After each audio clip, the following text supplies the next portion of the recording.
Poursuivons avec l'entretien des bottes de nos enfants.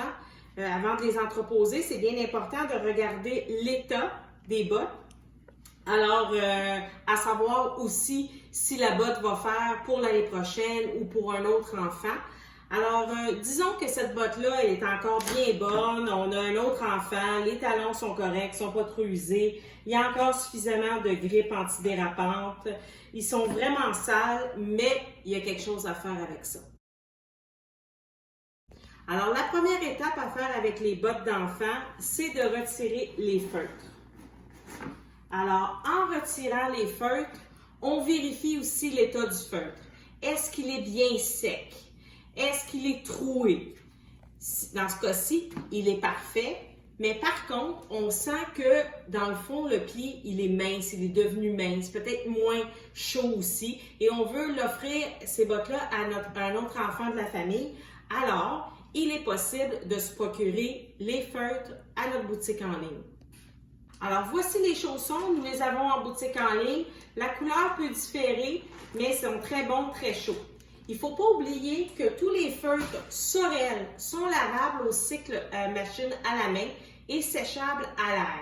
Alors, c'est une consigne qui s'applique seulement pour les chaussons de marque Sorel, parce que pour les bottes Kamit et Acton, c'est impossible de les laver, alors il faut les changer si on veut les rafraîchir absolument. Alors, poursuivons. Alors, qu'est-ce qui est bien à faire dans le cas d'une botte comme ça? C'est vraiment de bien la nettoyer. Alors, on n'a pas peur, on vide l'intérieur s'il y a des morceaux. Et là, on y va pas avec des produits d'entretien de chaussures. On y va avec nos nettoyants de maison. Alors, pour commencer, on va prendre toujours une brosse à dents, une vieille brosse à dents. On va ouvrir notre eau. Moi, j'aime bien quand elle est tiède parce que ça fait décoller les particules. On commence en mouillant la botte, la base partout. On ne mouille pas nécessairement la tige de la botte. Quand celle-là, elle est en Suède, il y a d'autres tiges de bottes pour enfants qui sont en nylon. Ça peut être tout simplement brossé avec juste le surplus de notre brosse qui est humide pour enlever la saleté.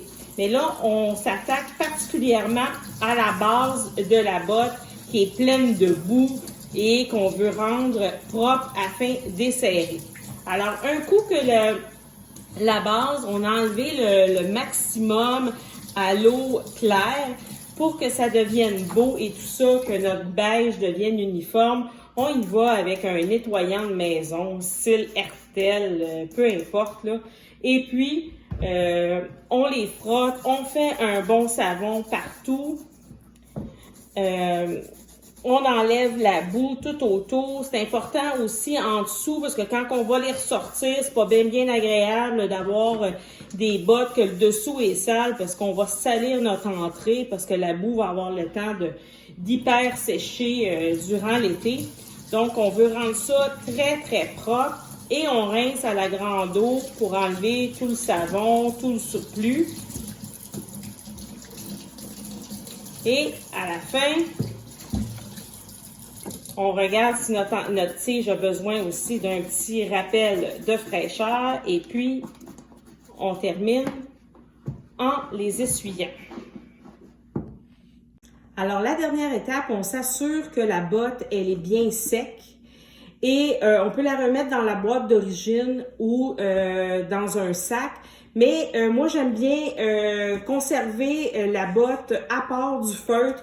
On entrepose comme ça. Et puis, pour s'assurer que tous les morceaux sont secs et qu'on sera capable de reporter nos bottes à l'automne prochain. Alors, voici le résultat final. Si on a décidé de garder nos bottes d'hiver, de juste rafraîchir, nettoyer le feutre existant, ça ressemble à ça. Et si on veut y changer le look, maintenant les feutres disponibles pour certaines bottes, les collets, on a une différente couleur, mais ça va tout aussi bien être agencé. Alors, ils sont prêts pour l'entreposage.